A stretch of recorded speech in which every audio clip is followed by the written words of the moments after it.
স্ত্রীর সাথে ঘরে শুয়ে আছেন, একটা সুন্দর পিকচার ছেড়ে দিলাম ফেসবুকে, লক্ষ লক্ষ মানুষ আমার স্ত্রীকে দেখলো ফ্রি অফ কস্ট। বিয়ে আমি করলাম আর আমার স্ত্রীকে ভোগ করলো হাজারটা যুবক।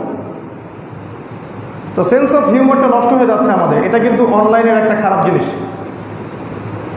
এটা তখন নষ্ট হবে না যদি এই জেনারেশন কোরআনের সাথে সম্পর্ক রাখে। আমরা যে সিচুয়েশনে এখন বাস করছি, এখানে স্বাস্থ্যবিধি মেনে চলার মধ্যে কোরআন সুন্নাহর কোনো বাধা আসলে নেই, বরং পবিত্রতার বিষয়টাকে ইসলাম উৎসাহিত করেছে। একটা বিষয় আবার খেয়ালও রাখতে হবে যে আল্লাহ ছাড়া অন্য কাউকে বেশি ভয় করা যাবে না। আল্লাহ পাকের হুকুম ছাড়া পৃথিবীর কোনো শক্তির কোনো কিছু করার বা ঘটানোর কোনো ক্ষমতা থাকে না। এর মানে এই নয় যে আমরা নিজেদের জীবনকে হুমকির মুখে ঠেলে দেব, তা নয়। এরকম সিচুয়েশনে আমরা স্বাস্থ্যবিধি মেনে চলার সাথে সাথে কয়েকটা আমল আপনাদেরকে বলছি, ইনশাআল্লাহ তাআলা এই মহামারীর সংকটের সময় আমলগুলো আপনাদের কাজে দেবে ইনশাআল্লাহ। বিশ্বাস করেন, এই ভাইরোলজিক্যাল যে সময়টা চলছে, কেউ বলে এটা মহামারী, কেউ বলে এটা বায়ো ওয়েপেন্স, এক এক মানুষ এক এক দৃষ্টিকোণ থেকে কথা বলে। হোয়াট এভার ইট ইজ, শুরু থেকে আমরা ঘরে বন্দি থাকিনি, সমাজে চলাফেরা করেছি। এই বিগত 1-1.5 বছরে একটা দিনও আলহামদুলিল্লাহ কাশি বা জ্বরে ভুগিনি, একটা দিনও কাশি বা জ্বরে ভুগিনি আলহামদুলিল্লাহ। বলতে পারেন যে শুধু কি স্বাস্থ্যবিধি মেনেই আমার এই উপকারটা হয়েছে? আমি বলবো না। আমি আমার সাধ্যমতো স্বাস্থ্যবিধি মানার চেষ্টা করেছি, কিন্তু আমি কিছু আমল করছি ব্যক্তিগতভাবে, এবং আমি জানি অনেক মুসলিমই এই আমলগুলো করছেন। আপনি বিশ্বাস করেন যে কোরআন এবং সুন্নাহয় প্রতিটা বিষয়ের সমাধান আছে, আপনি মানেন বা নাই মানেন আল্লাহর কথা এটা। তো এই কোরআন এবং সুন্নাহ থেকে কিছু আমল আছে যেগুলো ইনশাআল্লাহ তাআলা আপনাদেরকে আকস্মিক বিপদে পড়া, হঠাৎ মৃত্যু অথবা হঠাৎ দুর্ঘটনা কবলিত হওয়া, মহামারীর এই সময়গুলোতে যে ক্ষতিকর বিষয়গুলো চলছে, এরকম অনেক বিষয় থেকে আল্লাহ পাক আপনাকে সেফ রাখবেন, নিরাপদে রাখবেন। এটাকে আপনি বিশ্বাস করেন? আল্লাহ পাক চাইলে এটা করতে পারেন।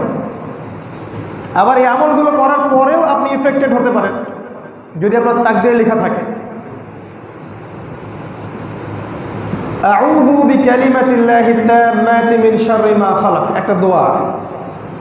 আউযু, আমার সাথে পড়েন দেখি, আউযু বিকালিমাতিল্লাহি তাম্মাতি মিন শাররি মা খালাক। এই দোয়ার অর্থ হচ্ছে আমি আল্লাহর পবিত্র কালামগুলোর মাধ্যমে বা পবিত্র কালিমাগুলোর মাধ্যমে আল্লাহ পাকের সমস্ত সৃষ্টির ক্ষতি থেকে আশ্রয় চাচ্ছি। সব পড়ে গেছেন এর মধ্যে? আপনি যে কোনো জায়গায় এটা পড়তে পারেন। নবী সাল্লাল্লাহু আলাইহি ওয়াসাল্লাম বলেছেন ওই জায়গা থেকে চলে যাওয়ার আগ পর্যন্ত কোনো কিছুই তার কোনো ক্ষতি করতে পারবে না ইনশাআল্লাহ। এটা সকালে 3 বার, বিকালে বা সন্ধ্যায় 3 বার অ্যাটলিস্ট। এছাড়া আপনি সবসময় পড়তে পারেন, কোনো সমস্যা নেই। এটা খুবই স্ট্রং একটা দোয়া। আরেকটা হচ্ছে বিসমিল্লাহিল্লাযী লা ইয়াদুররু মা'a ইসমিহি শাইউন ফিল আরদি ওয়ালা ফিস সামা ওয়া হুয়াস সামিউল আলিম। বিসমিল্লাহিল্লাযী, আমি আল্লাহর নাম নিচ্ছি, যার নাম নিলে লা ইয়াদুররু, কোনো ক্ষতি করতে পারে না, শাইউন ফিল আরদি ওয়ালা ফিস সামা, এই জমিনের কোনো কিছু বা আসমানের কোনো কিছু, ওয়া হুয়াস সামিউল আলিম, তিনি সব কিছু শোনেন এবং সব কিছু জানেন। সকালে সন্ধ্যায় 3 বার 3 বার। এছাড়া সূরাতুল ফালাক, সূরাতুন নাস, সূরাতুল ইখলাস সকালে এবং সন্ধ্যায় 3-3-3 করে। এছাড়া আয়াতুল কুরসি প্রত্যেক ফরজ নামাজের পরে 1 বার করে এবং ঘুমানোর সময়, ঘুমানোর আগে 1 বার। এছাড়া হচ্ছে সূরাতুল বাকারা এর শেষের 3টা আয়াত, লিল্লাহি মা ফিস সামাওয়াতি ওয়া মা ফিল আরদ, এখান থেকে ফানসুরনা আলাল কওমিল কাফিরিন পর্যন্ত মিনিমাম রাতের বেলা 1 বার। এগুলো কমন, এগুলো সবাই জানে। একটা বইয়ের নাম বলছি, হিসনুল মুসলিম। হিসনুল মুসলিম, এই বইয়ের মধ্যে সব দোয়াগুলো দেয়া আছে। এই দোয়াগুলো স্পেশালি আপনাকে এই ধরনের ক্ষতি থেকে বাঁচাবে ইনশাআল্লাহ। আরেকটা স্পেশাল আমল, এটা কোরআন এবং সুন্নায় সরাসরি দেয়া নাই, এটা সম্পূর্ণ আমার ইজতেহাদ। ইজতেহাদ মানে গবেষণা, গবেষণার একটা দলিল আছে। আল্লাহ রসুল সাল্লাল্লাহু আলাইহি ওয়াসাল্লাম বলেছেন, কিয়ামতের আগে মাসিহুদ দাজ্জালের ফিতনার চেয়ে বড় কোনো ফিতনা আসবে না। নবীজি বলেছেন সাল্লাল্লাহু আলাইহি ওয়াসাল্লাম, নবীর নাম শুনলে দরুদটা পড়বো ইনশাআল্লাহ। নবী সাল্লাল্লাহু আলাইহি ওয়াসাল্লাম বলেছেন যে কিয়ামতের আগ পর্যন্ত মাসিহুদ দাজ্জালের চেয়ে বড় কোনো ফিতনা আসবে না। এটা এত বড় ফিতনা যে প্রত্যেক নবী তার কওমকে এই দাজ্জাল সম্পর্কে সতর্ক করেছিলেন। এমনকি নূহ আলাইহিস সালাম পর্যন্ত তার সম্প্রদায়কে দাজ্জাল সম্পর্কে সতর্ক করেছিলেন। কিন্তু আমি তোমাদেরকে একটা আমল শিখিয়ে দিচ্ছি, এই আমলটা করলে দাজ্জাল যদি বেরো হয় ওই ব্যক্তির কোনো ক্ষতি করতে পারবে না ইনশাআল্লাহ। সেটা হলো সূরাতুল কাহফ এর প্রথম 10টা আয়াত, কোনো বর্ণনা আছে শেষের 10টা আয়াত, আবার কোনো বর্ণনা আছে প্রথম 3টা আয়াত। তো সবচেয়ে সেফ হচ্ছে প্রথম 10 শেষের 10, 20টা আয়াত। এই 20টা আয়াত যদি আপনি মুখস্থ করেন ইনশাআল্লাহ তাআলা, আপনার জীবদ্দশায় যদি মাসিহুদ দাজ্জাল মানুষের রূপে বের হয় ইনশাআল্লাহ আপনার কোনো ক্ষতি করতে পারবে না। এছাড়া কোনো উপায় নাই, দাজ্জাল থেকে বাঁচার অন্য কোনো উপায় বলে যাওয়া হয়নি। আর এটা এমন বড় একটা ফিতনা যেখান থেকে খুব কম মানুষই বাঁচতে পারবে। এর চেয়ে ভয়ঙ্কর কোনো ফিতনা পৃথিবীতে কখনো ছিলও না, আসবেও না। তো আমার ইস্তেহাদ হচ্ছে সূরা কাহফের এই 10টা আয়াত যদি আপনাকে দাজ্জালের ফিতনা থেকেও বাঁচাতে পারে, নিঃসন্দেহে ভাইরাস থেকেও বাঁচাতে পারে। Am I right wrong? না আমার ইস্তেহাদের কি কোনো ভিত্তি আছে? না একবারে ভিত্তি নাই, কিছুটা হলে তো ভিত্তি আছে। সরাসরি কোরআনে নাই, সরাসরি হাদিসেও কিন্তু নাই, এটা আমার ইস্তেহাদ। সূরা কাহফের প্রথম 10টা আয়াত যদি আমরা একটু নিয়মিত পড়ি ইনশাআল্লাহ এসব সমস্যা থেকে আমরা বেঁচে থাকতে পারি। আমি ইন্ডিভিজুয়ালি একদিনও বাদ দিই নাই এই মহামারীর সিজনে সূরা কাহফের প্রথম 10টা আয়াত পড়া, প্রতিদিন পড়েছি সকালে এবং সন্ধ্যায়। যদিও সরাসরি দলিল কিন্তু নাই, আমি ইস্তেহাদ করে পড়েছি। যদি আপনারা মনে করেন পড়তে পারেন। যখনই whenever I will give an opinion, যখন আমি কোনো অপিনিয়ন দিব, you should not accept my opinion, আমার অপিনিয়ন আপনাকে গ্রহণ করতে হবে না। until or unless you are convinced I am correct, যতক্ষণ না আপনার কাছে মনে হয় যে আমি ঠিক আছি তার আগ পর্যন্ত আমার কোনো কথা রিসিভ করার দরকার নাই। বারবার বলি যে কোরআন এবং সুন্নাহর সাথে যতটুকু কথা আমাদের মিলবে গ্রহণ করবেন, যেটা মিলবে না কথাটাকে নিয়ে সমুদ্রে ফেলে দিবেন, কোনো সমস্যা নেই। এটাই মানহাজ হওয়া উচিত। তো এই আমলগুলো যদি আমরা করতে পারি, সামাজিক ডিস্টেন্স বলেন, অন্যান্য যে বিষয়গুলোর কথা বলছেন, এগুলোর সাথে ইনশাআল্লাহ আশা করা যায় যে আমরা এই বাংলাদেশ, আমাদের এই জাতি অন্য রাষ্ট্রগুলোর চাইতে কম ইফেক্টেড হবে ইনশাআল্লাহ। তো এই মেসেজগুলো ঊর্ধ্বতন কর্তৃপক্ষকে কে পৌঁছাবে? মানে আমাদের একটা কমিউনিকেশন গ্যাপ আছে। আমরা দ্বীন ইসলাম, কোরআন সুন্নাহকে কেন্দ্র করে সর্বোচ্চ লেভেল পর্যন্ত হকের মেসেজটা পৌঁছাতে পারি না আসলে। এই জন্য তারাও অনেক সময় বুঝতে পারে না কোনটা সঠিক কোনটা ভুল। আল্লাহ পাক সবাইকে হেদায়েত দান করুন এবং কোরআন সুন্নাহর সঠিক জ্ঞানটা বোঝার তৌফিক দান করুন। দ্বিতীয় পয়েন্টটা বলতে চাই যে আল কোরআনে যে শেফা আছে আল্লাহ পাক কিন্তু বলে দিয়েছেন, সূরা বনী ইসরাঈলের মধ্যে আছে। আল্লাহ বলেছেন ওয়া নুনাজ্জিলু মিনাল কোরআন মা হুয়া শিফাউ ওয়া রাহমাতুল লিল মুমিনিন। সূরা বনী ইসরাঈল পড়েন, আল্লাহ বলেছেন আমি এই কোরআনের মধ্যে মুমিনদের জন্য, বিশ্বাসীদের জন্য শিফা, আরোগ্য নাজিল করেছি এবং দয়া নাজিল করেছি। ওয়ামান আসদাকু মিনাল্লাহি কিলা, আল্লাহর চেয়ে সত্য কথা কে বলতে পারে? ওয়ামান আসদাকু মিনাল্লাহি হাদিসা, আল্লাহর চেয়ে উত্তম হাদিস কেউ বলতে পারে? তো আল্লাহই বলছেন আমাদের রব যে আমি কোরআনের মধ্যে মুমিনদের জন্য শিফা নাজিল করেছি, আরোগ্য এবং রহমত, দয়া। তা আমরা কি ঈমান আনছি কোরআনের প্রতি?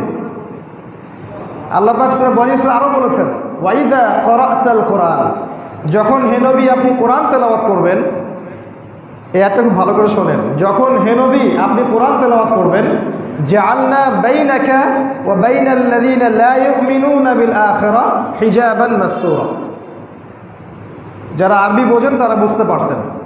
আল্লাহ বলছেন হে নবী সাল্লাল্লাহু আলাইহি ওয়াসাল্লাম, যখন আপনি কোরআন তেলাওয়াত করবেন তখন আমি আল্লাহ আপনার মাঝে এবং ওই জগতের মাঝে যেই জগৎটা আল্লাহ বিশ্বাস করে না, পরকালে বিশ্বাস করে না, এই উভয়ের মাঝে আমি একটা অদৃশ্য নিরাপত্তার পর্দা বসাই দেব। একটু চিন্তা করেন, এই করোনা আসছে কোন জগৎ থেকে? এমন ওয়ার্ল্ড থেকে আসছে যেই ওয়ার্ল্ড আল্লাহ বিশ্বাস করে না, পরকালে বিশ্বাস করে না। এই জন্য আমি বলছি, আমার ইস্তেহার, যদি আপনি নিয়মিত কোরআন তেলাওয়াত করেন, আমরা করতে পারি নিয়মিত, কোরআন আপনাকে এই ক্ষতি থেকে বাঁচাবে ইনশাআল্লাহ। এই একই বিশ্বাসটা দেখা উচিত। আমাদের উচিত ছিল আমরা যেভাবে প্রচার করছি, ডিস্টেন্স, সোশ্যাল ডিস্টেন্স, সামাজিক এটা সেটা, এর সাথে ইসলামিক মোটিভেশনটা দেয়া। এই দোয়াগুলো পড়েন, কোরআন তেলাওয়াত করেন, নামাজ পড়েন, ওযু করেন, দেখতেন আমরা অনেক সেফ থাকতাম। আমার কথা কি পয়েন্ট আছে না পয়েন্ট নাই? রাগ করতেছে নাকি? রাগ করেন না। এবার আসেন আমাদের টপিকে। আমি বলছি কোরআনের উপরে একজন মুসলিমের কয়েকটা হক থাকে।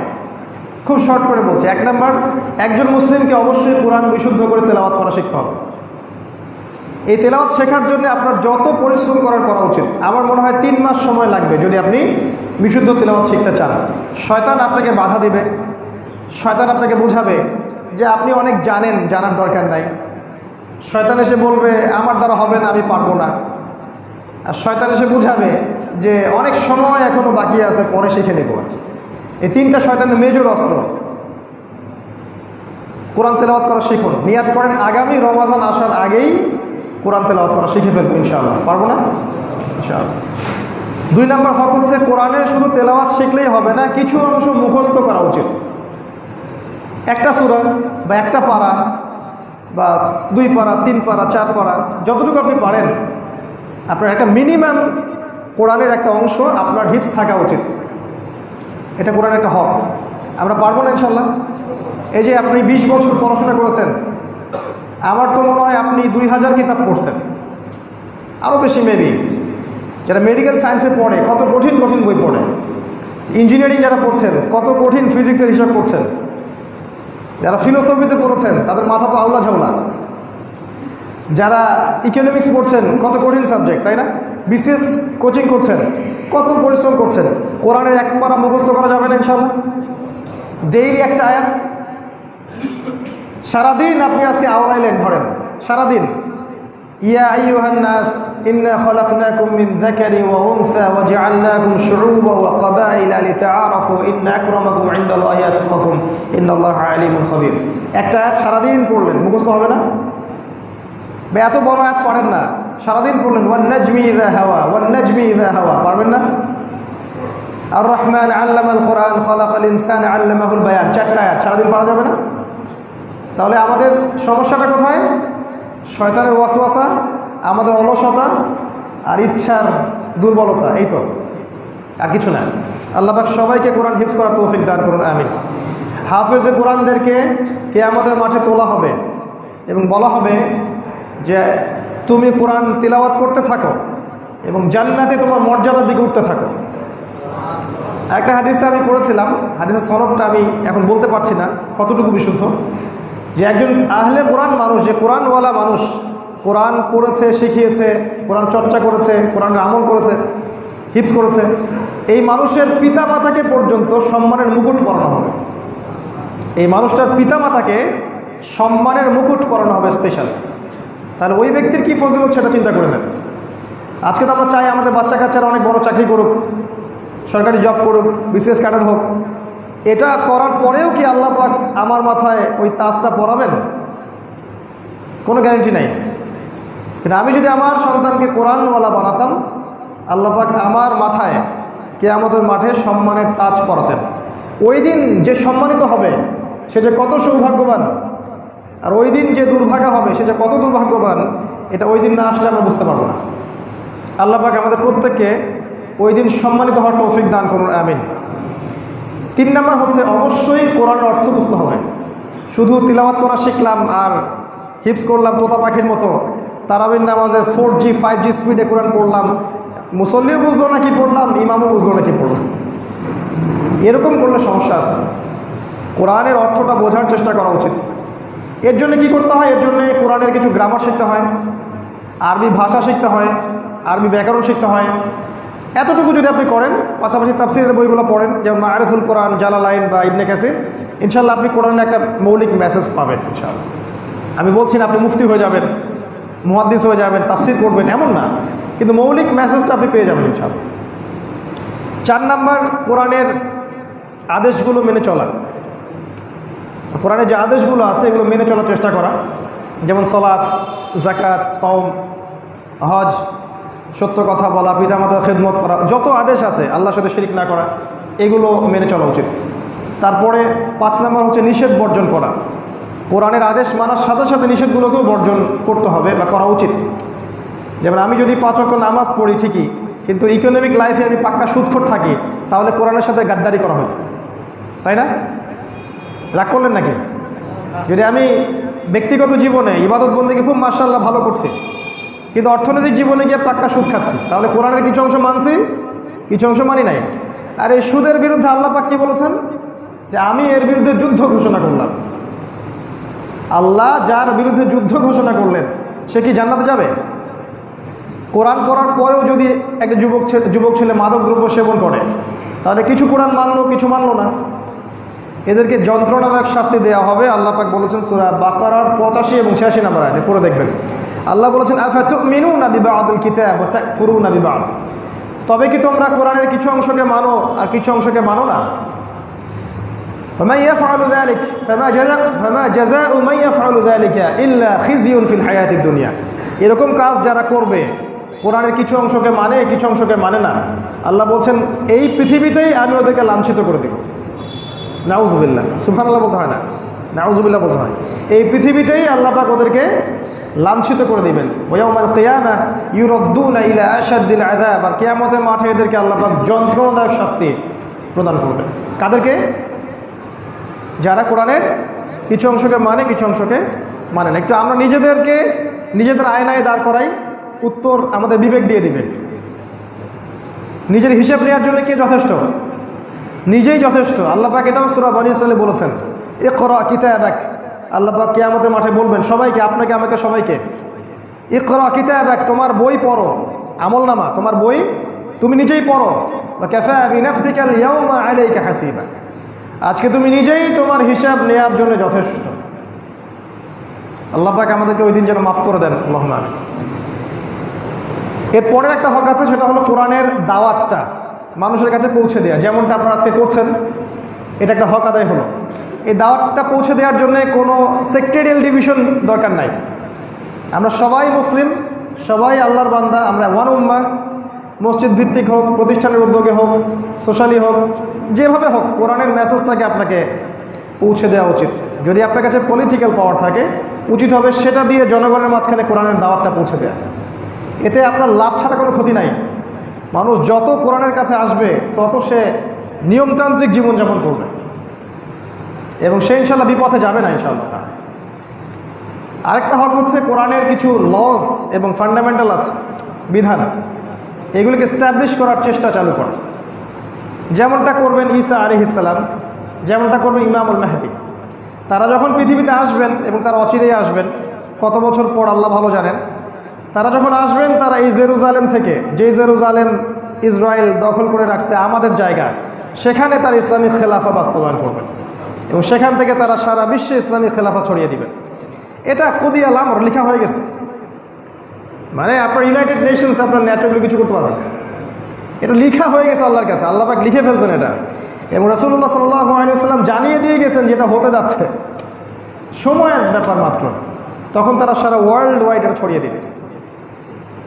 এটাও কোরআনের হক। আমরা কোরআনের সূরাগুলোর দিকে যদি তাকাই, আমরা দেখব প্রত্যেকটা সূরার আলাদা আলাদা বৈশিষ্ট্য আছে, তাই না?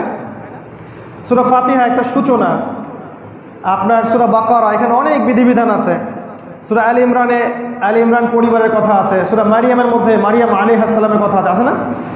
সূরা ইব্রাহিম, সেখানে ইব্রাহিম আলাইহিস সালামের কথাগুলো আছে। এরকম সূরা হুদ, এখানে হুদ আলাইহিস সালামের কথা আছে। এক এক সূরা কিন্তু এক একটা বৈশিষ্ট্য বহন করে। সূরা তালাক, এখানে তালাকের বিধান আছে। সূরা নিসা, মহিলাদের জন্য হেদায়েত আছে।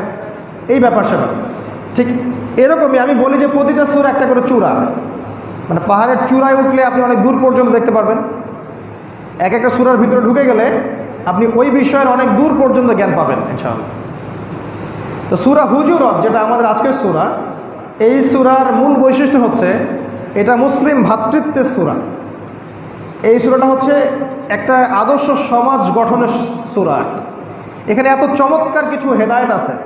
এই হেদায়েতগুলো যদি আমরা বেশি না 10% পালন করতে পারি, আমার মনে হয় এমন কোনো সমাজ থাকবে না যেটা শান্তিতে কানায় কানায় পূর্ণ থাকবে না। আর রাসূলুল্লাহ সাল্লাল্লাহু আলাইহি ওয়াসাল্লাম এবং সাহাবায়ে কেরাম রাদিয়াল্লাহু আনহুম এই সূরার প্রতিটা অক্ষরের উপর আমল করেছিলেন। এর ফলেই আপনি দেখবেন মদিনা শহরটা দেখেন, ওই যে মদিনা, নবীর মদিনা, মক্কা বিজয়ের পর মক্কার অবস্থা দেখেন। মক্কায় কোনো শিরক আছে? ইসলামের বিজয়ের পরের কথা বলছি। মক্কায় কোনো শিরক ছিল? কোনো সুদ ছিল? কোনো জেনা, কোনো ব্যভিচার, কোনো মারামারি, কোনো হানাহানি, কাটাকাটি, কোনো নারীর অবমাননা কিছু ছিল না। এটা হয়েছে মূলত এই কোরআনিক আমলের কারণে। আমরা প্রথমে সূরাটার অনুবাদটা আপনাদেরকে বলবো আয়াত বাই আয়াত, এবং আয়াতগুলো থেকে খুব সংক্ষিপ্ত কিছু মৌলিক শিক্ষা আমরা আলোচনা করব বাকি সময়টুকুতে ইনশাআল্লাহ। একটু মনোযোগ দিয়ে আপনারা বসেন। আল্লাহ পাক এই সূরার মধ্যে বলেছেন প্রথম আয়াতে, সূরাতুল হুজুরাত, সূরা নাম্বার 49।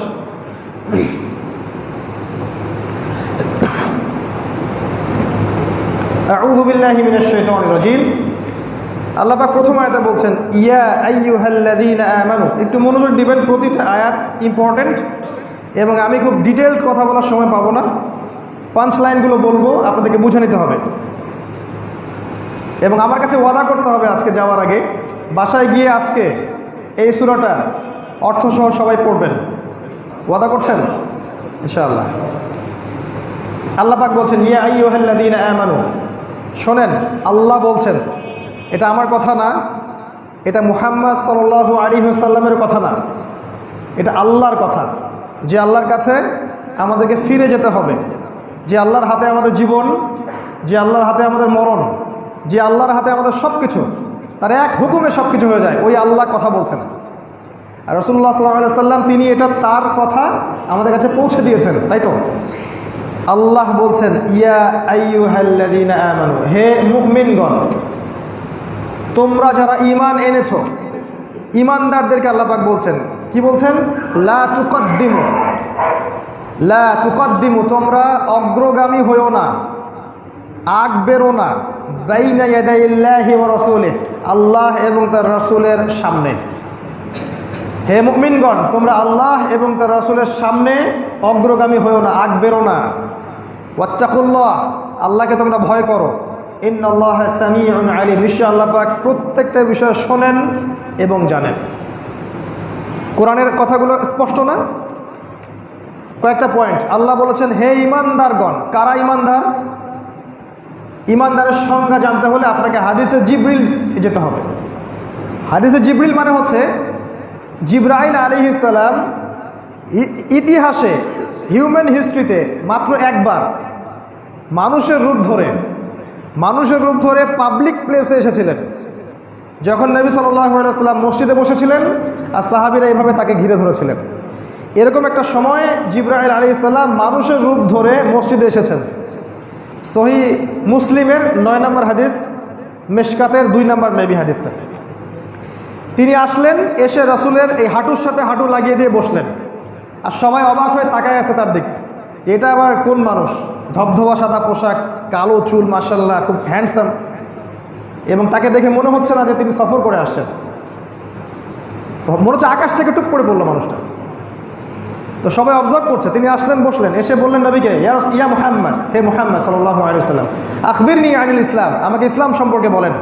তো নবী সাল্লাল্লাহু আলাইহি ওয়াসাল্লাম বললেন ইসলাম হচ্ছে আল্লাহ ছাড়া কারো ইবাদত করবে না, মানে সাক্ষ্য দিবে যে আল্লাহ ছাড়া কোনো ইলাহ নেই এবং আমি হচ্ছি আল্লাহর রাসূল, সালাত কায়েম করবে, যাকাত দিবে, তারপর কি সামর্থ্য থাকলে হজ করবে এবং রমাদান মাসে সওম রাখবে। তো এই সংজ্ঞাটা শুনে সে বলছে সাদাত, আপনি সত্য বলেছেন। তো সাহাবীরা অবাক হয়ে গেলেন, যে প্রশ্ন করছে সে আবার সত্যায়নও করছে। আবার দ্বিতীয় প্রশ্ন করলেন আখবিরনি আনিল ঈমান, ঈমান কাকে বলে আমাকে বলেন, যেটা আমাদের টপিক, ঈমান কাকে বলে। তো নবীজি বলেন আল ঈমান, ঈমান হচ্ছে আন তুমিনা বিল্লাহ, তুমি বিশ্বাস করবে এক আল্লাহর প্রতি, ওয়া মালাইকাতিহি, তার ফেরেশতাগণের প্রতি, ওয়া কুতুবিহি, তার কিতাবসমূহের প্রতি, ওয়া রুসুলিহি, তার রাসূলগণের প্রতি, ওয়াল ইয়াউমিল আখির, পরকালের জীবনের প্রতি, এবং 6 নম্বর হচ্ছে ওয়াল কদরি খায়রিহি ওয়া শাররিহি, তাকদীরের ভালো এবং মন্দের প্রতি। এই 6টা বিষয়ের প্রতি তুমি বিশ্বাস করবে, তখন তুমি মুমিন। ইমানের ডেফিনেশন জানতে পারলাম আমরা। তো উনি আবার বলছেন সাদাক, সত্য বলেছেন আপনি। এরপরে তিনি আবার প্রশ্ন করলেন যে আখবিরনি আনিল ইহসান, আমাকে ইহসান সম্পর্কে বলেন, ইহসান কি জিনিস? নবীজি বলেন আল ইহসান হচ্ছে আন তা'বুদাল্লাহা কাআন্নাকা তারাহ ওয়া ইন লাম তাকুন তারাহ ফাইন্নাহু ইয়ারাক। ইহসান হচ্ছে তুমি এমনভাবে আল্লাহর ইবাদত করবে যেন তুমি আল্লাহকে সচক্ষে দেখছো, আর যদি তুমি আল্লাহকে দেখতে না পাও তাহলে বুঝে নিবে আল্লাহ তোমাকে ঠিকই দেখছে। এই কনসিয়াসনেসের নাম হচ্ছে ইহসান। সে বলল সাদাক, আপনি সত্য বলেছেন। 4 নাম্বার প্রশ্ন তিনি আবার করলেন যে কিয়ামত কবে হবে? কিয়ামত কবে হবে মানে দিনের মৌলিক বিষয়গুলোর মধ্যে শেষ জামানার জ্ঞান অর্জন করাটাও দরকার আছে, তাই না? প্রশ্ন কিয়ামত কবে হবে? নবীজি বলছেন মাল মাসউলু আনহা বিআ'লামা মিনাস সাইল, প্রশ্নকারীর চেয়ে উত্তরদাতা বেশি জানে না। মানে কবে কিয়ামত হবে আমরা তো কেউ জানি না। তারপর তিনি আবার 5 নম্বর প্রশ্ন করছেন যে আখবিরনি আন আমারাতিহা, কিছু এই যে আলামত বলে দেন দেখি। তো নবীজি বললেন 2টা আলামত বললেন। একটা হচ্ছে ওয়ান তারাল হুফাতাল উরাতাল আলাতা রিয়াশা ইয়াতাতাওয়ালুনা ফিল বুনিয়ান, যখন তুমি দেখবে সমাজের সবচেয়ে দরিদ্র, হত দরিদ্র, রাখাল টাইপের মানুষ, গায়ে জামা নাই, পায়ে স্যান্ডেল নাই, এরা উঁচু উঁচু বিল্ডিং নির্মাণের প্রতিযোগিতা করছে, তখন তুমি কিয়ামতের অপেক্ষা করো। আপনি কি এই দৃশ্যগুলো দেখতে পান এখন? আজকে থেকে 100 বছর আগে পেতেন? তারপরে কিছু মানুষের মনে হয় কিয়ামত আসতে এখন লক্ষাধিক বছর বাকি আছে। লেট দেম স্লিপ, ওদেরকে ঘুমাতে দেন। We are not sleeping anymore, আমরা ঘুমাচ্ছি না এখন আর। তারপরে নবীজি আরেকটা আলামত বললেন যে ওয়ান তালিদাল আমাতু রাব্বাতুহা, যখন দেখবে দাসী তার মনিবকে জন্ম দিচ্ছে, দাসী তার মনিবকে জন্ম দিচ্ছে। এর ব্যাখ্যা আজকে আমাকে জিজ্ঞেস করেন না, অনেক সময় চলে যাবে। তো এই হাদিসটাকে বলা হয় হাদিসে জিবরিল। এরপরে এই ব্যক্তি উঠে চলে গেলেন, আর অনেকক্ষণ নবী সাল্লাল্লাহু আলাইহি ওয়াসাল্লাম চুপ করে বসে থাকলেন, সাহাবীরাও চুপ করে বসে থাকলেন, কোনো শব্দ নাই। এরপরে নবী সাল্লাল্লাহু আলাইহি ওয়াসাল্লাম নিজেই বলছেন ইয়া ওমর, হে ওমর, ওমর ইবনে খাত্তাব, আতাদরি মানিস সাইল, তুমি কি জানো যে এই প্রশ্নকারী ব্যক্তি কে ছিল? ওমর ইবনে খাত্তাব তিনি বলছেন আল্লাহু ওয়া রাসূলুহু আ'লাম, আল্লাহ এবং তার রাসূল ভালো জানেন। এবার নবীজি বলছেন ইন্নাহু জিবরিল, এই ব্যক্তি ছিল কে? জিবরাইল আলাইহিস সালাম। আতাকুম ইউআল্লিমুকুম দীনাকুম, তিনি এসেছিলেন তোমাদেরকে তোমাদের দিন শেখাতে। তার মানে দিনের কয়টা প্রশ্ন করছে? বেসিক 4টা। ইসলাম কাকে বলে, ঈমান কাকে বলে, ইহসান কাকে বলে, কিয়ামত কবে হবে। তাহলে কিয়ামত কবে হবে এই সম্পর্কে কনসিয়াসনেস দিনের 25%, অ্যাটলিস্ট 25%। তো এই টপিকটা এখন বাদ। এখন শুধু ওযু গোসলের মাসআলা নিয়ে আমরা পড়ে আছি। নবীজি বললেন আমি জানি না, প্রশ্নকারী উত্তরদাতার চেয়ে বেশি জানে না, উত্তরদাতাও প্রশ্নকারীর চেয়ে বেশি জানে না। আবার তিনি প্রশ্ন করলেন তাহলে আলামত কয়টা বলে দেন। কিয়ামতের আলামতগুলো নিয়ে সচেতন থাকা কি খারাপ? তাহলে এই হাদিসটা নবীর জীবনের শেষের দিকে হাদিস, প্রথমের দিকের হাদিস না, তার ইন্তেকালের আগের হাদিস এগুলো। তো আমাদের টপিকটা হচ্ছে এখানে 2 নম্বর প্রশ্নটা কি ছিল? ঈমান কাকে বলে। তো আপনারা তো সংজ্ঞা বুঝতে পারছেন। 6টা পিলারে বিশ্বাস করার নাম ঈমান। একটু বলেন তো কি কি? 1 নম্বর আল্লাহর প্রতি, 2 নম্বর ফেরেশতাগণের প্রতি, 3 নম্বর আসমানি কিতাব, 4 নম্বর নবী রাসূল, 5 নম্বর পরকাল, আর 6 নম্বর তাকদীরের ভালো মন্দ। এই 6টা পিলারের প্রতি কেউ যদি মনে বিশ্বাস করে, ভালো করে শোনেন, মনে বিশ্বাস করে, মুখে স্বীকৃতি দেয় এবং কাজেও বাস্তবায়ন করে, এই ব্যক্তিকে বলা হয় প্রকৃত মুমিন। আর যারা 3টাকে অস্বীকার করে একে বলা হয় কাফের। আর যদি কেউ মনে বিশ্বাস করে না, খালি মুখে মুখে বলে, এর নাম হচ্ছে মুনাফিক। আর কেউ যদি মনে বিশ্বাস করে, মুখেও স্বীকার করে, কাজ করতে গিয়ে বারবার কবিরা গুনাহ করে, একে বলা হবে জালেম বা ফাসিক। ঠিক আছে? এই ঈমানকে কেন্দ্র করে আবার 3টা দল বের হয়ে যাবে। এক দল মনে করে খালি মনে বিশ্বাস করলেই এনাফ, কাজে বাস্তবায়নের কোনো দরকার নাই। ভালো করে বোঝেন, মনে বিশ্বাস করছি, মুখে লা ইলাহা ইল্লাল্লাহ বলছি, যথেষ্ট, কাজের কোনো প্রয়োজন নাই। এই শ্রেণীর মানুষকে বলা হয় মুরজিয়া। কি বলা হয়? মুরজিয়া মানে শৈথিল্যবাদী। আর এখন সারা মুসলিম ওয়ার্ল্ডগুলোর মধ্যে বেশিরভাগই মুরজিয়া, সবাই শৈথিল্যবাদী। ওই যে লা ইলাহা ইল্লাল্লাহ পড়ছি জান্নাতে চলে যাব, কাজের কোনো দরকার নাই। আরেক দল আছে যারা মনে করে যে একজন ব্যক্তি লা ইলাহা ইল্লাল্লাহ পড়েছে, মুখে স্বীকৃতি দিয়েছে, মনে বিশ্বাস করেছে, কাজ করতে গিয়ে যদি কবিরা গুনাহ করে ফেলে কাফের হয়ে গেল। কাজ করতে গিয়ে যদি কেউ কবিরা গুনাহ করে ফেলে তাহলে সে কাফের হয়ে যায়, এমনও কিছু মানুষ মনে করে।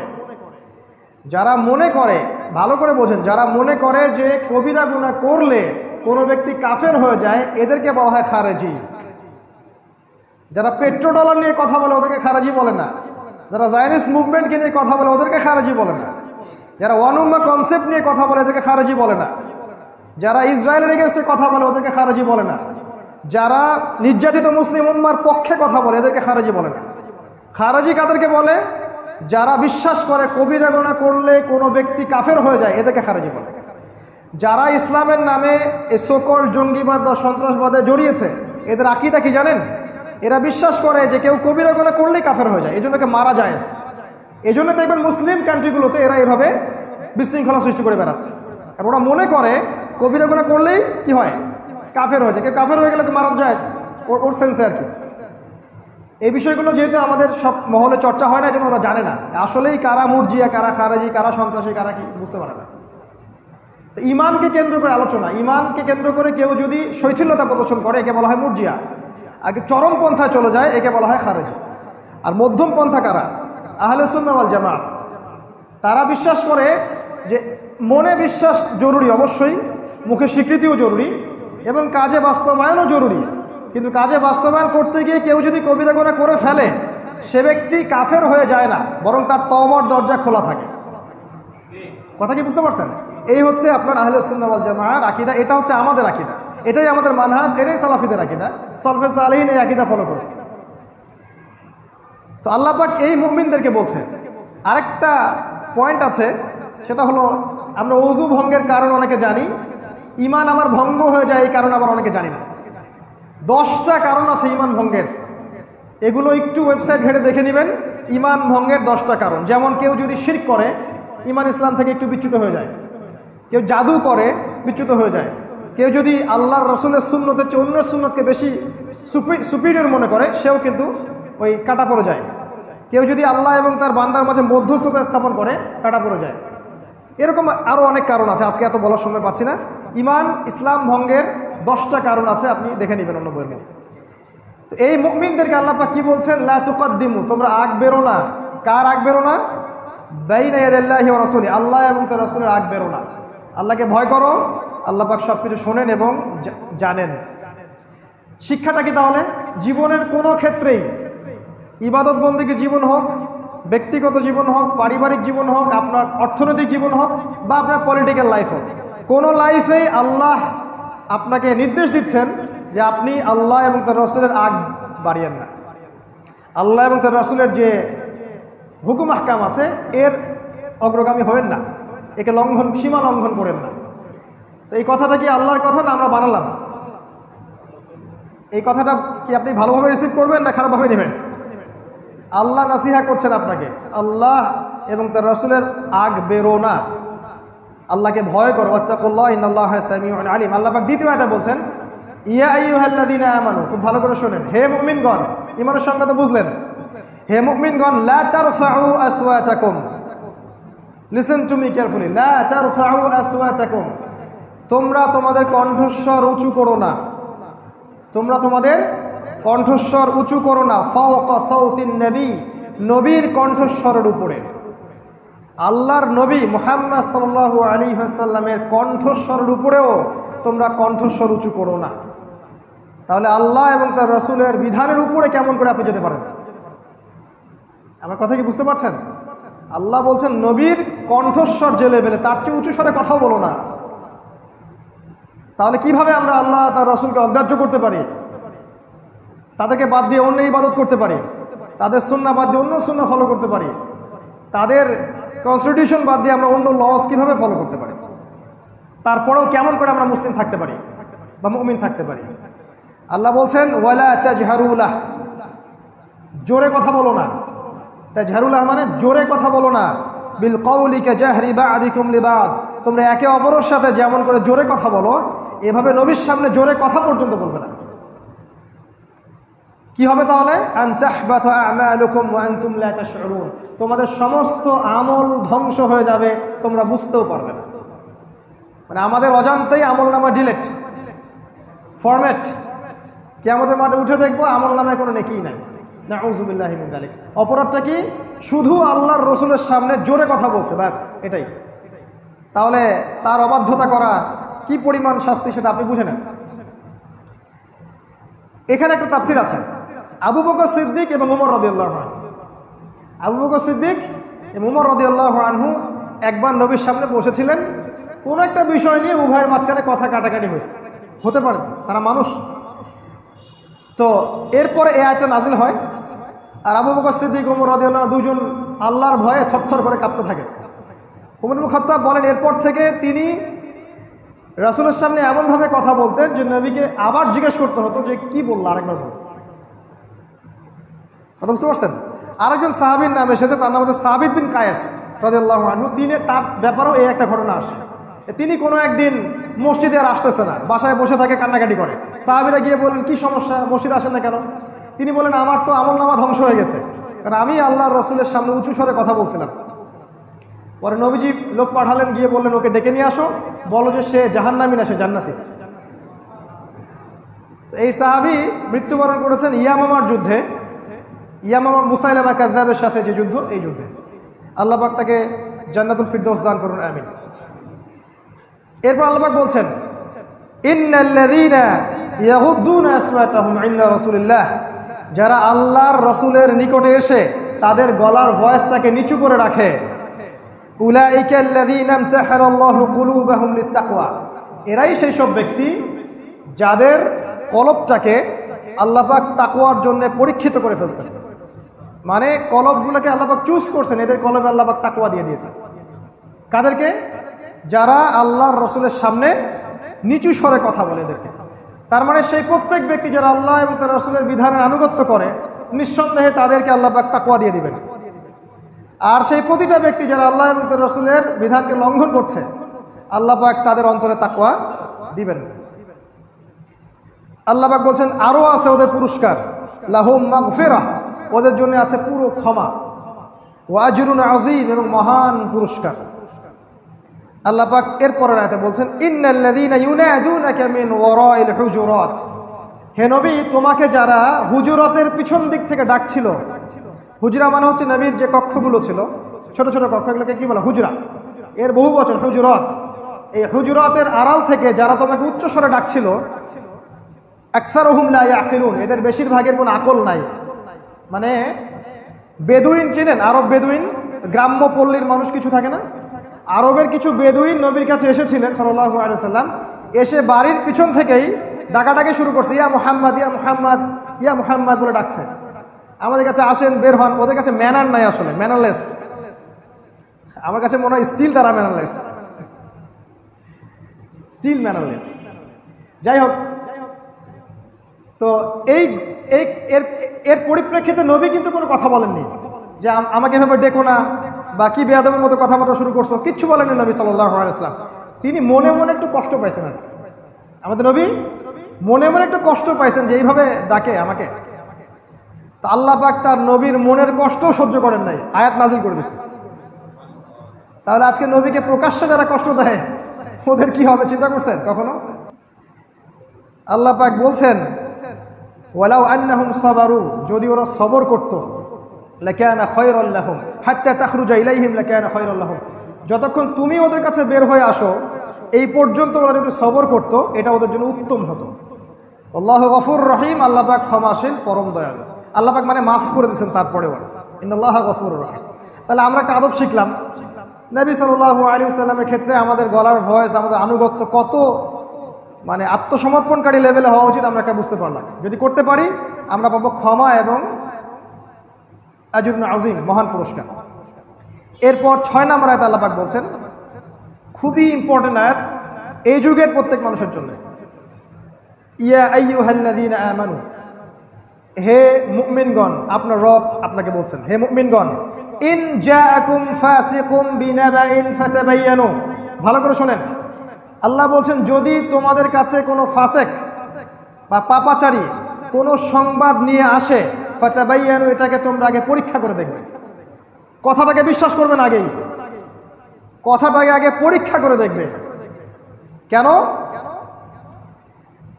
আন তুসিবু কওমান বিজাহালা, ওই কথাটা শুনে তোমরা জাহেলিয়াত অজ্ঞতাবশত কোনো কওমের ক্ষতি করে ফেলতে পারো। ফাতুসবিহু আলা মা ফাআলতুম নাদিমিন, এরপর তোমরা যা করেছো এর কর্মের কারণে তোমরা অনুতপ্ত হয়ে থাকবে। আল্লাহ একটা মৌলিক মেসেজ দিচ্ছেন যে কোনো ফাসেক পাপাচারী যদি কোনো খবর নিয়ে আসে আগে বিশ্বাস করো না, খবরটাকে যাচাই বাছাই করে দেবে। আমরা বলি যে বিবিসি থেকে কোনো কিছু প্রচার করা হলে আগে বিশ্বাস করার দরকার নাই, যাচাই বাছাই করেন। CNN থেকে প্রচার হলে যাচাই বাছাই করেন। পশ্চিমা মিডিয়াগুলো যেগুলো প্রচার করছে যাচাই বাছাই করেন। ওরা ঢালাওভাবে মুসলিমদেরকে যা বলছে মুসলিমরা আসলে তা নয়।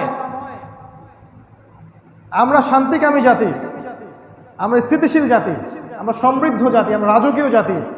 আমরাই সেই জাতি যারা এই ওয়ার্ল্ডকে শাসন করেছি দীর্ঘদিন ধরে। আমরা মৌলবাদী নই, জঙ্গি সন্ত্রাসী নই, আমরা আত্মসমর্পণকারী শান্তিকামী মুসলিম। ওরা যা প্রচার করছে এগুলোকে ঢালাওভাবে বিশ্বাস করার দরকার নাই। ইন জাআকুম ফাসিকুম বিনাবা ফাতাবায়ানু, তোমরা পরীক্ষা করে দেখো।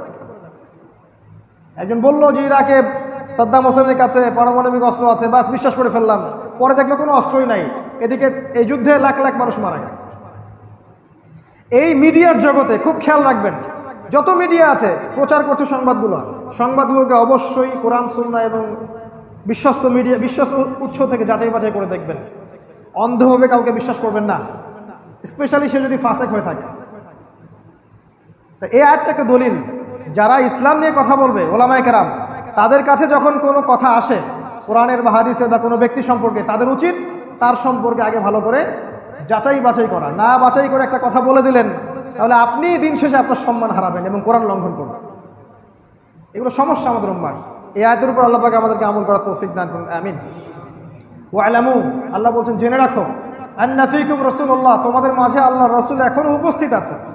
এটা ওই যুগের কথা, আর এখন আমাদের মাঝে আল্লাহর রাসূলের সুন্নাহ উপস্থিত আছে। লাউ ইউতিউকুম ফি কাসীরিন মিনাল আমর লাআনিতুম, আল্লাহর রাসূল যদি বেশিরভাগ বিষয়ে তোমাদের মত নেওয়া শুরু করেন তাহলে তোমরাই ক্ষতিগ্রস্ত হবে। আল্লাহর রাসূল যদি বেশিরভাগ বিষয়ে তোমাদের মত নেওয়া শুরু করেন তাহলে তোমরাই ক্ষতিগ্রস্ত বেশি হয়ে যাবে। আল্লাহ রাসূল আল্লাহর হুকুমে কাজ করেন, তাই না? ওয়ালাকিন্নাল্লাহা হাব্বাবা ইলাইকুমুল ঈমান ওয়া যায়্যানাহু ফি কুলুবিকুম, কিন্তু আল্লাহ পাক কি করেছেন? মুমিনদের হৃদয়ের মধ্যে ঈমানকে পছন্দনীয় করেছেন। মুমিনদের মনের মধ্যে আল্লাহ পাক ঈমানের প্রতি মহব্বত সৃষ্টি করেছেন এবং ঈমান দিয়ে আল্লাহ পাক মুমিনদের কলব সুশোভিত করে দিয়েছেন। ওয়া কাররাহা ইলাইকুমুল কুফরা ওয়াল ফুসুক ওয়াল ইসয়ান, মুমিনদের অন্তরে আল্লাহ পাক এই যে ফাসেকি, সীমালঙ্ঘন এবং কুফরি, এগুলোর প্রতি ঘৃণা সৃষ্টি করেছে। তাহলে বুঝে নেন, যদি আপনার মনের মধ্যে কুফরি, সীমালঙ্ঘন এবং পাপাচারের বিরুদ্ধে কোনো ঘৃণাই না থাকে তাহলে বুঝতে হবে যে মনের মধ্যে ঈমানের অবস্থা খারাপ। কথা কি বুঝতে পারছি? আমরা যদি মন থেকে সমস্ত অন্যায়, অশ্লীলতা, পাপাচার, কুফরিগুলোকে ঘৃণা করতে না পারি তাহলে মনে ঈমানের ত্রুটি আছে।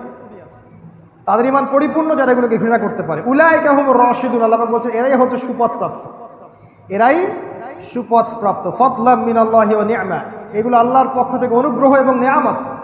ওয়াল্লাহু আলিমুন হাকীম, আল্লাহ পাক হচ্ছেন আলিম, মহাজ্ঞানী এবং হাকিম, প্রজ্ঞাময়। এবার আসেন আরেকটা ফেজ, আল্লাহ পাক বলছেন মুমিনদের সামাজিক অবস্থা।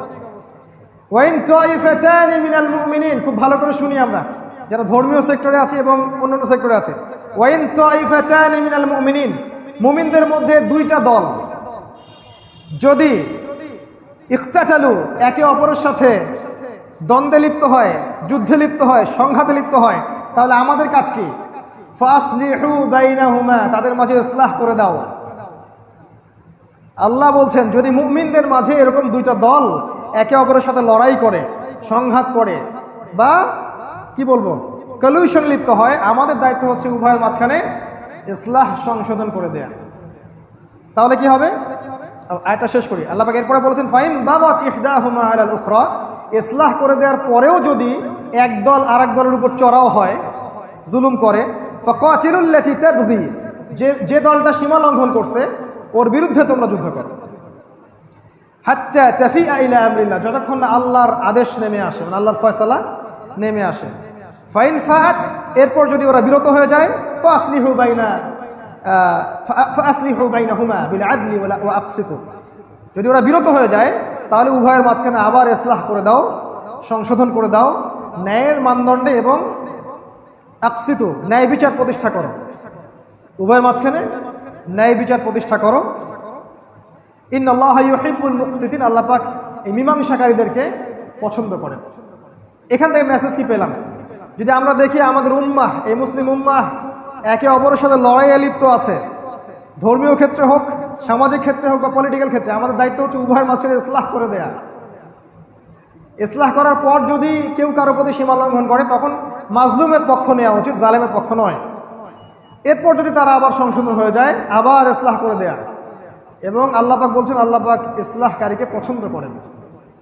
আপনি আপনার এই ধর্মীয় দৃষ্টিকোণে তাকান, দেখবেন আমাদের মধ্যে শত শত দল আছে না?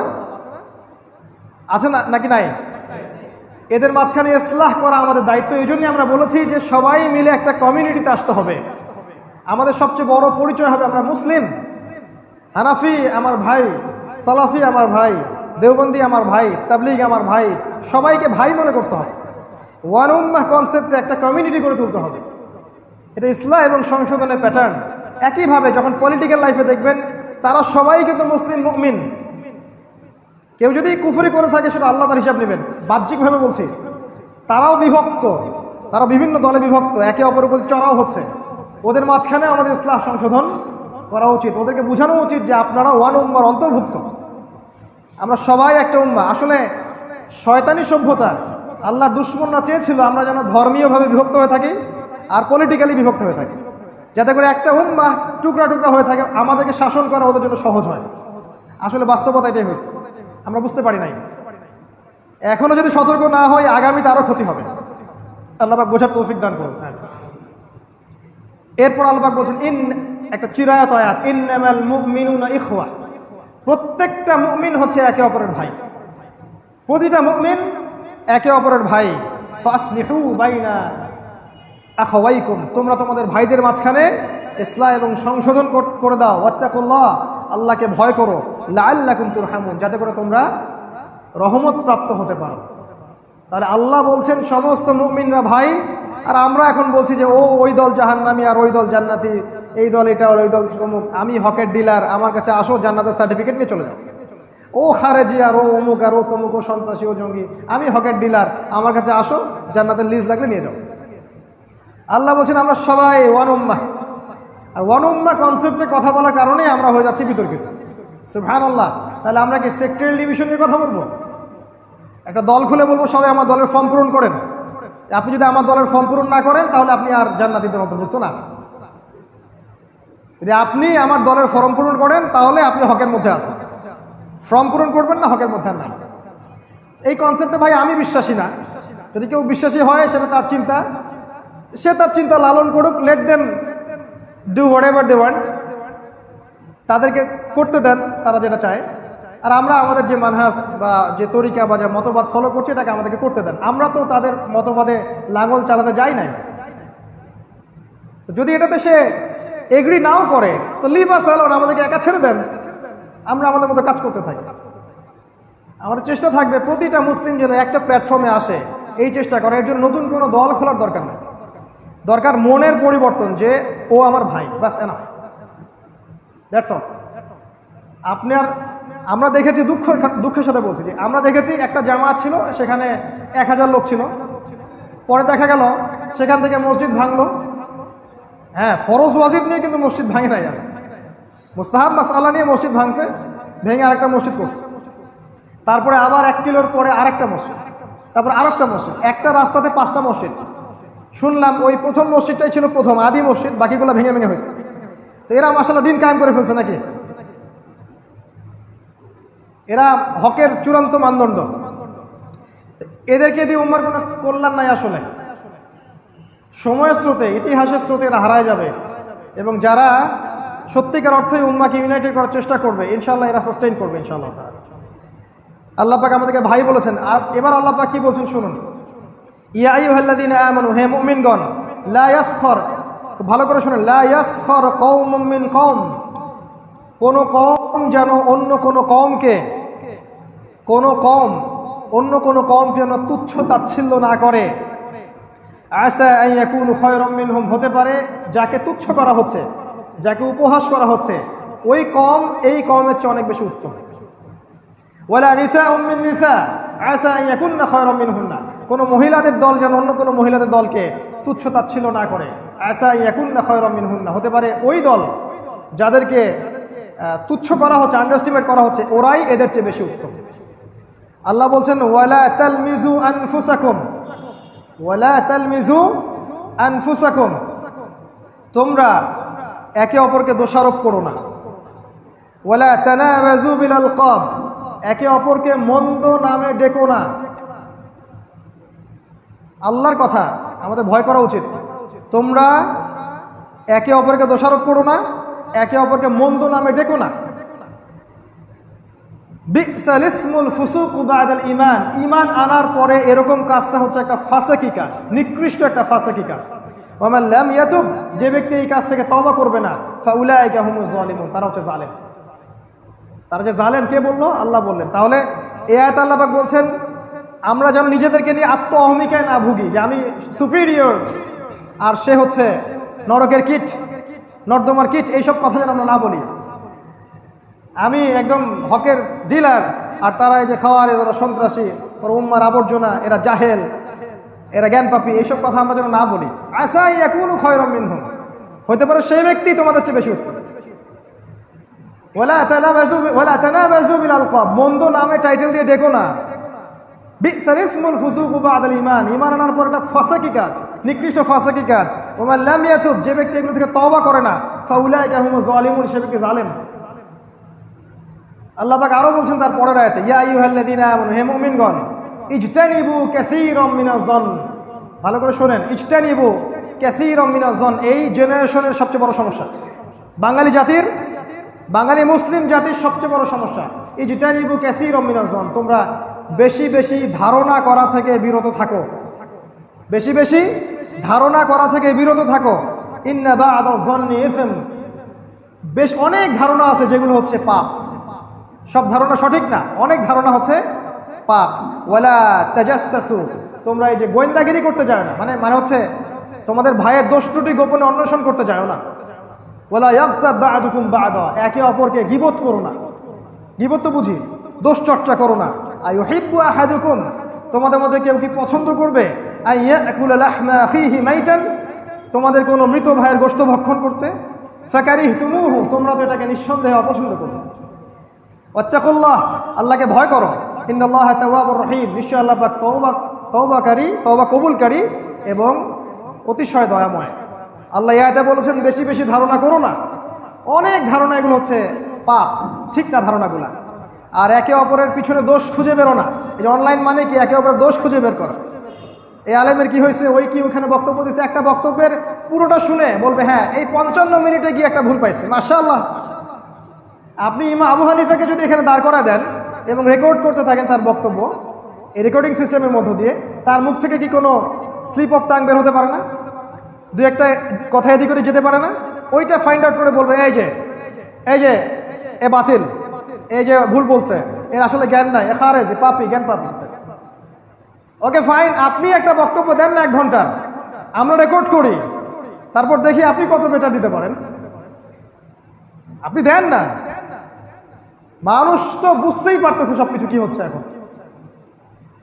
আরো দেখবেন খেয়াল করে যে যদি দেখে কারো প্রোফাইল খুব পরিষ্কার, তার পরিবারের দোষ ধরা শুরু করবে। দেখবে একজন আলেমের সবকিছু প্রোফাইল মাশাআল্লাহ সুন্দর, এবার দেখবো ওর পরিবারের কি অবস্থা আছে। মানে বিতর্কিত করতেই হবে আর কি। আপনি যদি বিতর্কিত করতে চান, এমন কোনো ব্যক্তি পাবেন না এই পৃথিবীতে এখন যাকে আপনি বিতর্কিত করতে পারবেন না। কারণ এমন কোনো মানুষ এখন পৃথিবীতে বেঁচে নাই যে ব্যক্তি 100% পিউরিফাইড, কখনো পারবেন না। আপনি দোষ চর্চা করছেন, খুঁজে বের করছেন, আমি যদি খুঁজতে যাই আপনারা 100টা দোষ বের করতে পারবেন। আল্লাহর কোরআনের উপর আমাদের ফেইথ আছে, আল্লাহর হুকুম মেনে চলি বলে আমরা এটা করতে যাব না। আমরা কখনো ভাইয়ের গীবত তহমত খুঁজতে যাই না, গীবত করি না, দোষ খুঁজতেও যাই না। এটা সময়ের অপচয়, হায়াতের অপচয়, জীবনের অপচয়, আমল নামায় গোনা ভারী হবে। বিশ্বাস করেন, প্রতিটা গীবতের হক আদায় করতে হবে, কিয়ামতের মাঠে উঠে দেখবেন অনেক মানুষ দাঁড়ায় আছে, দাঁড়ায় বলবে, আল্লাহ এই ব্যক্তি আমার গীবত টিবত করে বেড়াইছিল, আমার কাছে টাকা নিয়েছিল, ধার শোধ করে নাই, আমাকে অপবাদ দিছে, এই করছে সেই করছে, আল্লাহ আজকে আমি তার কাছ থেকে নেকি চাই। তখন ওই ব্যক্তি নেকি দিতে হবে। নেকি দিতে দিতে যদি নেকি শেষ হয়ে যায়, তখন ওর গোনা এর আমল নামায় যুক্ত করা হবে। এরাই জান্নাতে চলে যাবে, এই জাহান্নামে চলে যাবে। নবী সাল্লাল্লাহু আলাইহি ওয়াসাল্লাম মিরাজের রাতে গিয়েছেন, যখন দেখেছেন একদল লোক এই যে তামার নখগুলো হচ্ছে তামার নখ দিয়ে এরকম করে গালগুলো খামচে দিচ্ছে আর ওই গোশতগুলো খাচ্ছে। নবী সাল্লাল্লাহু আলাইহি ওয়াসাল্লাম বললেন, এরা কারা? জিবরাইল আলাইহিস সালাম বললেন, এরা হচ্ছে আপনার উম্মতের গীবতকারী ব্যক্তিরা, পরনিন্দা করতো, গীবত করতো, এরা আজকে এই শাস্তি দেওয়া হচ্ছে। আমরা আল্লাহর কাছে তওবা করি, আমরা যেন অন্য ভাইয়ের দোষ খুঁজতে না যাই। স্পষ্ট দোষ দেখা গেলে সেটা আপনি নেন, স্পষ্ট দোষ, ওটাকে জাসুসি করে খুঁজে বের করতে যায় না, তাহলে আল্লাহ পাক আপনাকে ঘরের মধ্যে অপমান করে দিবেন ইনশাআল্লাহ। জানেন, যদি কেউ কোনো মুসলিম ভাইয়ের সম্মান হানি করার জন্য ওর পিছনে লেগে থাকে, আল্লাহ পাক এই ব্যক্তিকে তার ঘরের মধ্যেও অপমান করে দিবেন, শাস্তি। গীবত করতে যায় না, আল্লাহকে ভয় করেন, জাসুসি করতে যায় না, আর তওবা করেন। আল্লাহ পাক তওবাকারীদেরকে ভালোবাসেন। জি, আল্লাহ পাক তওবাকারীকে ভালোবাসেন। আরেকটা পয়েন্ট বলবো, যারা শোনেন, যারা বেশি বেশি গীবত করবে, সমালোচনা করবে, দোষ চর্চা করবে, চগলখুরি করবে, পরনিন্দা করবে এবং অশ্লীল কাজে লিপ্ত থাকবে, এদের মনের ভিতর থেকে আল্লাহর নূর উঠে যাবে, হৃদয়টার মধ্যে জুলুমাত পয়দা হবে, মনটা হয়ে যাবে একটা বিস্টের মতো, জানোয়ারের মতো মন হয়ে যাবে। কথাবার্তার ধরন, এগ্রেশন মনে হবে যে কুকুরের মতো ঘেউ ঘেউ করতেছে, ভিতরের মধ্যে নূর চলে গেছে কিন্তু। আর যার মধ্যে আল্লাহর পক্ষ থেকে নূর আসবে, আপনি খেয়াল করে দেখবেন তার কথা মার্জিত, তার চলাফেরা মার্জিত, তার মনের মধ্যে প্রশান্তি, সুকুন, সে প্রতিটা কাজ খুব কমফোর্টেবলি করতে পারে, সাকিনা, প্রশান্তির সাথে। এর নূরের ফজিলত। আল্লাহ পাক এর পরের আয়াতে বলেছেন, ইয়া আইয়ুহান নাস, আমি শেষ করছি, শেষ করে আজান দিই ইনশাআল্লাহ, আমি অল্প সময় শেষ করে দিচ্ছি। ইয়া আইয়ুহান নাস, হে মানব জাতি। এবার আল্লাহ পাক পুরো মানব জাতিকে উদ্দেশ্য করে বলছেন, ইন্না খালাকনাকুম মিন যাকারি ওয়া উনসা, নিশ্চয়ই আমি আল্লাহ তোমাদেরকে সৃষ্টি করেছি একজন পুরুষ একজন নারী থেকে। আমরা জানি আদম এবং হাওয়া আলাইহিস সালাম। তাহলে এখানে আপনার এই যে ধর্ম, আপনার বর্ণ, এই যে গোত্র, ভাষা, এই যে পার্থক্যগুলো আছে, এগুলো শুরুতে তাহলে ছিল না, সবাই একটা উৎস থেকে আসছে। তারা মুসলিমই ছিলেন, তারা দুজন কি ছিলেন? মুসলিম ছিলেন। আল্লাহ পাক বলছেন, ওয়াজআলনাকুম শুউবান ওয়া ক্বাবাইলা লিতাআরাফু, এরপর আল্লাহ পাক তোমাদেরকে বিভিন্ন কবিলা এবং গোত্রে বিভক্ত করে দিয়েছেন। কেন? লিতাআরাফু, যাতে করে তোমরা একে অন্যের সাথে পরিচিত হতে পারো। ইন্না আকরামাকুম ইনদাল্লাহি আতকাকুম, তোমাদের মাঝে সে ব্যক্তি সবচেয়ে সম্মানিত আল্লাহর কাছে যে ব্যক্তি তোমাদের মধ্যে সবচেয়ে বেশি মুত্তাকি বা তাকওয়াবান। ইন্নাল্লাহা আলিমুন খাবীর, আল্লাহ পাক সবকিছু জানেন এবং খবর রাখেন। এই আয়াতটা প্রমাণ হচ্ছে ইসলাম, শোনেন, ইসলাম, কোরআন এবং সুন্নাহ হচ্ছে সবচাইতে অসাম্প্রদায়িক কিতাব। এই কথা মনে রাখবেন, ইসলামই সবচাইতে সেরা অসাম্প্রদায়িক রিলিজন। আল্লাহ পাক বলেছেন এখানে পুরো মানব জাতিকে আল্লাহ পাক সৃষ্টি করেছেন একজন পুরুষ একজন নারী থেকে। এই বিভক্ত করেছেন গোত্রে এবং কবিলায়, এটা বড়াই করার জন্য নয়, বরং পরিচিত হওয়ার জন্য। আল্লাহর কাছে বর্ণ, রং, ভাষা, গোত্র এসবের চেয়ে বড় মানদণ্ড হচ্ছে তাকওয়া। যে ব্যক্তি মুত্তাকি বেশি, সে আল্লাহর কাছে বেশি সম্মানিত। আমি বাংলাদেশি তাই বলে আল্লাহর কাছে চলে যাব জান্নাতে, এমন নয়। ও ব্যক্তি প্যালেস্টাইনের, ও ব্যক্তি সৌদি আরবের, এই বলে যে সে জান্নাতে যাবে এমন নয়। এই জাতীয়তাবাদের ডিভিশন আল্লাহর কাছে নাই। কেউ বাংলায় কথা বলে, কেউ ইংরেজিতে কথা বলে, ও আরবিতে কথা বলে জন্য সে জান্নাতে যাবে এমন নয়। কারো গায়ের রং সাদা, কারো কালো, কারো শ্যামলা, এই পার্থক্য আল্লাহর কাছে জান্নাত পাওয়া যাবে না। একটাই মানদণ্ড, সেটা কি? তাকওয়া। একজন রিক্সা চালক, ভ্যান চালক যদি মুত্তাকি হয়, সে জান্নাতে চলে যাবে ইনশাআল্লাহ। একজন বড় পলিটিশিয়ান যদি অন্যায় করে, পাপাচার করে, সে জাহান্নামে যাবে ইনশাআল্লাহ। এই বিশ্বের সবচেয়ে বড় নেতা, সে যদি এই তাকওয়ার মানদণ্ডে টিকতে না পারে, আল্লাহ ওকে ছুঁড়ে জাহান্নামে ফেলে দিবে ইনশাআল্লাহ। আর এই পৃথিবীর সবচেয়ে মাজলুম মানুষ, সবচেয়ে জুলুমের শিকার মানুষটা যদি মুত্তাকি হয়ে থাকে, আল্লাহ তাকে জান্নাতে দিবে ইনশাআল্লাহ। আল্লাহ পাকের কাছে এই ধরনের কোনো বড়াই চলবে না। কুল্লুকুম মিন আদম ওয়া আদম মিন তুরাব, তোমরা সবাই আদম সন্তান আর আদম মাটির সন্তান। আজকে বিদায় হজের ভাষণে চলে যান, আল্লাহ রাসূল বলেছেন সাল্লাল্লাহু আলাইহি ওয়াসাল্লাম, যে আজকের পর থেকে আরবের প্রতি অনারবের কোনো প্রাধান্য নাই, অনারবের আরবের উপরে কোনো প্রাধান্য নাই, সাদার উপরে কালো, কালোর উপরে সাদা, কোনো প্রাধান্য নাই। তোমরা সবাই আদম সন্তান, আর আদম মাটির সন্তান। ইসলামের সবচেয়ে বড় অসাম্প্রদায়িক রিলিজন আছে? আজকে আমরা কথা বলতে পারি না আসলে, আর কোরআন থেকে দলিল পেশ করতে পারি না। এরপর আল্লাহ পাক বলেছেন ক্বালাতিল আ'রাবু আমান্না, আরবরা বলে, আরব মানে আরবের বেদুইনরা বলে আমান্না, আমরা ঈমান নিয়ে আসছি। কুল লাম তুমিনু, আল্লাহ বলছেন বলে দাও হে নবী তোমরা ঈমান নিয়ে আসো নাই। কুল লাম তুমিনু, তোমরা ঈমান নিয়ে আসোনি, ওয়ালাকিন কুলু আসলামনা, বরং তোমরা বলো যে আমরা ইসলাম কবুল করেছি। মানে ইসলাম কবুল করা আর প্রকৃত ঈমানদার হওয়া এক জিনিস না। কালিমা পড়লেই মানুষ ইসলামে চলে আসে ঠিকই, কিন্তু রিয়েল ঈমান ওই অ্যাচিভ করতে অনেক ধাপ অতিক্রম করতে হয়। আল্লাহ বলছেন ওয়াইন তুতিউল্লাহ ওয়া রাসূলাহু লা ইয়ালিতকুম মিন আ'মালিকুম শাইআ, তবে তোমরা যদি আল্লাহ এবং তার রাসূলের আনুগত্য করো তাহলে আল্লাহ পাক তোমাদের কোনো আমল বিনষ্ট করবেন না। ইন্নাল্লাহা গফুরুর রহিম, আল্লাহ পাক হচ্ছেন পরম করুণাময় এবং অসীম দয়ালু। এরপর আল্লাহ পাক বলছেন ইন্নামাল মুমিনুন, আর দুই একটা আয়াত আছে শেষ করতেছে। ইন্নামাল মুমিনুন, নিশ্চয়ই মুমিন তো তারাই। এবার মুমিনের এক ডেফিনেশন পাচ্ছেন, আল্লাযীনা আমানু বিল্লাহি ওয়া রাসূলিহি, যারা আল্লাহ এবং তার রাসূলের প্রতি ঈমান নিয়ে এসেছে তারা হচ্ছে মুমিন। যারা আল্লাহ এবং তার রাসূলের প্রতি ঈমান নিয়ে এসেছে তারা হলো মুমিন। বাকি পিলারগুলো আগে বলেছি। সুম্মা লাম ইয়ারতাবু, ঈমান আনার পরে কোনো সন্দেহ পোষণ করে নাই। ঈমান আনার পরে শেকিং না, মুযাবযাবিনা বাইনাহুম, এমন না, একদম ইস্তেকামা আছে, কনস্ট্যান্ট ঈমানের উপরে। আল্লাহ এবং তার রাসূলের প্রতি ঈমান এনে তারা ইস্তেকামার মধ্যে আছে, তারা শেকিং না, নড়ে চড়ে যাচ্ছে না। সুম্মা লাম ইয়ারতাবু, সন্দেহ পোষণ করে না। আর কি করে? ওয়াজাহাদু বিআমওয়ালিহিম ওয়া আনফুসিহিম ফি সাবিলিল্লাহ, এবং আল্লাহর পথে তাদের মাল এবং জান দ্বারা জিহাদ করে। এই শব্দটা নিয়ে অ্যালার্জি সৃষ্টি করবেন না, এটা একটা ইবাদত। সন্ত্রাস কখনো জিহাদ নয়, আর জিহাদ কখনো সন্ত্রাস নয়। ইসলামের নামে সন্ত্রাস কখনো জিহাদ নয়, আর জিহাদ কখনো সন্ত্রাস নয়। আল্লাহ পাক এখানে বলেছেন মুমিনদের পরিচয় হচ্ছে তারা আল্লাহ এবং তার রাসূলের প্রতি ঈমান নিয়ে আসবে, এরপর সন্দেহ পোষণ করবে না, তারপরে নিজেদের মাল মানে সম্পদ এবং জান দ্বারা আল্লাহর পথে জিহাদ করবে। সূরা হুজুরাত আয়াত নাম্বার 13। এর অর্থ হচ্ছে নিজেদের মাল এবং জান দিয়ে আল্লাহর দ্বীনকে প্রতিষ্ঠার চেষ্টা করা।